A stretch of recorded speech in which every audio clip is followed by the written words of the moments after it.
बिल्कुल वक्त आने पे वो भी आपको खुलासा किया जाएगा और ये सब सच्चाई है। हमारे पास प्रूफ के साथ सब कुछ है, पर उसकी अभी आवश्यकता नहीं है। यदि इस परिवार को न्याय नहीं मिलता है तो सांसद महोदय का भी पूरा चिट्ठा खोला जाएगा और वक्त आने पे उस सांसद महोदय के साथ कौन कौन जुड़े हुए हैं उनका भी बहुत बड़ा नुकसान होगा इन मंत्रियों के लिए और उन पुलिस अधिकारियों के लिए, यदि उन्होंने इस पर न्याय संगत बात नहीं की। तो मेरे साथ है, पूरी करणी सेना के साथ है। आप देखिए, माँ करणी के भक्तों को जब जब किसी ने परेशान किया ना साहब, उसकी सीट गई है। मैं आपको बताऊं, एग्जाम्पल बहुत है हमारे पास। इसलिए ये, और यदि मैं इस देश का नागरिक नहीं हूं और मैं यदि गलत काम कर रहा हूं तो आइए मेरे साथ जो करना है करिए, मैं मना नहीं करता। लेकिन मैं न किसी को दुश्मन मानता हूं और न मैं किसी की शिकायत कर रहा हूं। लेकिन इतना जरूर है कि मेरी माँ करणी, उद्देश्य क्या होता है साहब? मैं इस देश का नागरिक हूँ, हम सब इस देश के नागरिक हैं और सब हमारा परिवार है और ऊंच नीच सब में होती है। हमें किसी से कोई शिकायत भी नहीं है और यदि कोई कहता है कि आप आके दिखा दो तो साहब मैं तो आ गया हूँ।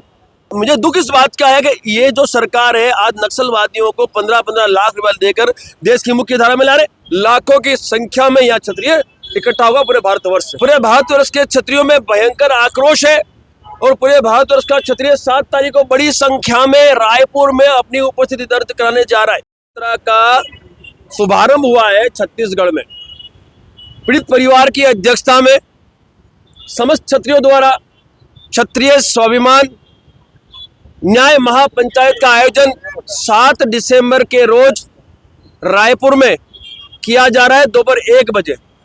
आप सबको यह जानकारी है कि हमारी जो माता बहनें हैं उनके साथ पुलिस के द्वारा अभद्रता की गई, उनके साथ अश्लील हरकतें की गई और साथ ही साथ एक संगठन के इतने बड़े मुखिया के साथ निंदनीय कार्रवाई की गई। आप सब जानते हो, वीरेंद्र सिंह जो है तोमर, उसको नंगे पैर तपती धूप में रोड पर पैदल चलाया गया और जब पानी मांगा गया तो पानी भी नहीं दिया गया।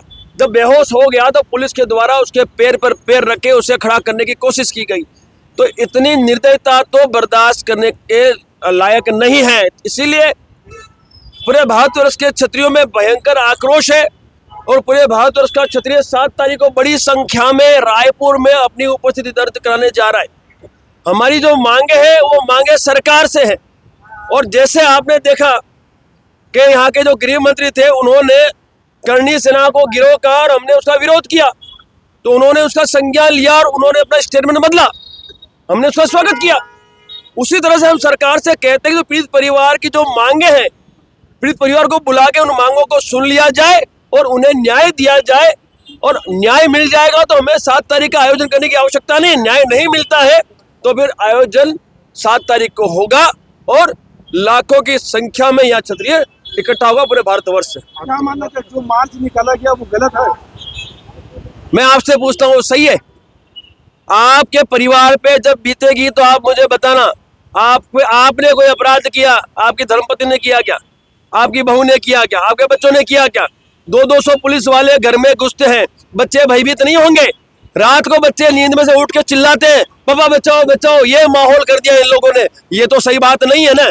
यदि गलती किसी एक व्यक्ति ने की और अभी उसकी सजा अभी तक ये कोर्टों ने सुनिश्चित नहीं की है, उसको कन्विक्ट नहीं किया, उसके बाद भी इन्होंने अपराधी बना दिया और उसके साथ अमानवीय बर्ताव किया गया तो साहब गलत है तो गलत है। आज हमारी बहन बेटियों की अस्मिता पर अश्लील हरकतें की गई, कैसे बर्दाश्त करेगा? आप करोगे बर्दाश्त? कोई करेगा बर्दाश्त? बताइए मेरे को।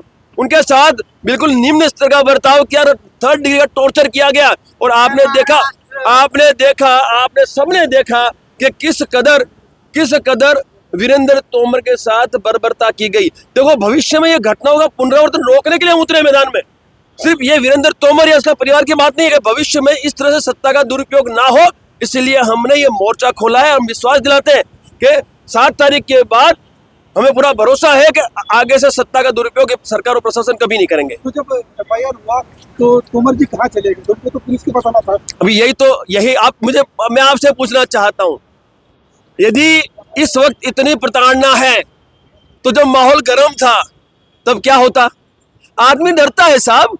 जब उसने देखा कि पुलिस प्रशासन सरकार उन पे लगातार एफआईआर दर्ज कर रहा है, सब बिल्कुल उनके पीछे पड़ गए, उनके परिवार के पीछे पड़ गए, सब पे एफआईआर हो रही, उनकी गिरफ्तारियां हो रही, उनको साथ टॉर्चर हो रहा है, उनको मारा जाए तो आदमी डरेगा। डर के हमारे आदमी करेगा, भाग जाएगा ना साहब। आप आपके बच्चों को मारे तो बच्चा भागेगा। उसी तरह से मुझे दुख इस बात का है कि ये जो सरकार है आज नक्सलवादियों को 15-15 लाख रुपए देकर देश की मुख्य धारा में ला रहे, बहुत अच्छी बात है। और आज एक यूथ को, एक युवा को, इस प्रदेश के युवा को प्रताड़ित किया जा रहा है, कल वो हथियार नहीं उठाएगा, वो नहीं लड़ेगा क्या? तो आज एक तरफ तो आप नक्सलवाद खत्म कर रहे हो और एक तरफ आप नक्सलवाद को बढ़ावा देने के लिए यातना दे रहे हो एक आम व्यक्ति को, तो ये गलत बात है भाई। न्यायपालिका है और न्याय देती है, न्यायपालिका का काम है न्याय अन्याय करना, उनका काम है सजा देना, न कि पुलिस प्रशासन का। और अपराधी तब होता है जब कन्विक्ट हो जाता है, तब तक अपराधी है नहीं। तो आप कैसे उसको इस तरह से जुलूस निकाल सकते हो? बाई रोड आने का सांसद के बारे में आप बाई रोड जो आए आप, बाई रोड आने का क्या चैलेंज भी किया था। उद्देश्य क्या होता है साहब? मैं इस देश का नागरिक हूँ, हम सब इस देश के नागरिक हैं और सब हमारा परिवार है और ऊंच नीच सब में होती है, हमें किसी से कोई शिकायत भी नहीं है। और यदि कोई ये कहता है कि आप आके दिखा दो, तो साहब मैं तो आ गया हूँ। और यदि मैं इस देश का नागरिक नहीं हूँ और मैं यदि गलत काम कर रहा हूँ, तो आइए मेरे साथ जो करना है करिए, मैं मना नहीं करता। लेकिन मैं न किसी को दुश्मन मानता हूँ और न मैं किसी की शिकायत कर रहा हूँ। लेकिन इतना जरूर है कि मेरी माँ करणी मेरे साथ है, पूरी करणी सेना के साथ है। आप देखिए माँ करणी के भक्तों को जब जब किसी ने परेशान किया ना साहब, उसकी सीट गई है। मैं आपको बताऊं, एग्जाम्पल बहुत है हमारे पास। इसलिए ये बहुत बड़ा नुकसान होगा इन मंत्रियों के लिए, उन पुलिस अधिकारियों के लिए, यदि उन्होंने इस पर न्याय संगत बात नहीं की। तो आपने एक सांसद के बारे में कहा कि उनके द्वारा किसी बिल्कुल वक्त आने पे वो भी आपको खुलासा किया जाएगा और ये सब सच्चाई है। हमारे पास प्रूफ के साथ सब कुछ है, पर उसकी अभी आवश्यकता नहीं है। यदि इस परिवार को न्याय नहीं मिलता है तो सांसद महोदय का भी पूरा चिट्ठा खोला जाएगा और वक्त आने पे उस सांसद महोदय के साथ कौन कौन जुड़े हुए हैं उनका भी चिट्ठा खोल देंगे। अभी हमारा जो मुख्य है इस परिवार को न्याय दिलाना और भविष्य में ऐसी घटनाओं का पुनरावर्तन ना हो, ये सुनिश्चित करना, ये हमारा छात्र धन है, वो निर्वहन करने हम लोग आए। ठीक, आज किससे मिले? परिवार से मिलेंगे, पुलिस प्रशासन से? नहीं साहब, मैं तो गिरफ्तारी देने आया हूँ। आज मैं गिरफ्तारी देने आया हूँ। पुलिस प्रशासन मुझे मिलता है तो मैं जो सुब्रा तोमर है, जो धर्मपत्नी है, उनके हाथों से उनको मैं आवेदन दिलवा दूंगा, मांगे दिलवा दूंगा और डेलीगेशन तैयार कर देंगे। यदि सरकार और प्रशासन मिलकर बैठ के बात करना चाहता और 7 तारीख से पहले ये सब खत्म करना चाहता है, हम तो तैयार है भाई। हम तो न्याय की बात कर रहे हैं, हमें राजनीति थोड़ी करनी है कि इसको मुद्दा बनाए, इसको हवा बनाए। हमें कुछ नहीं करना है।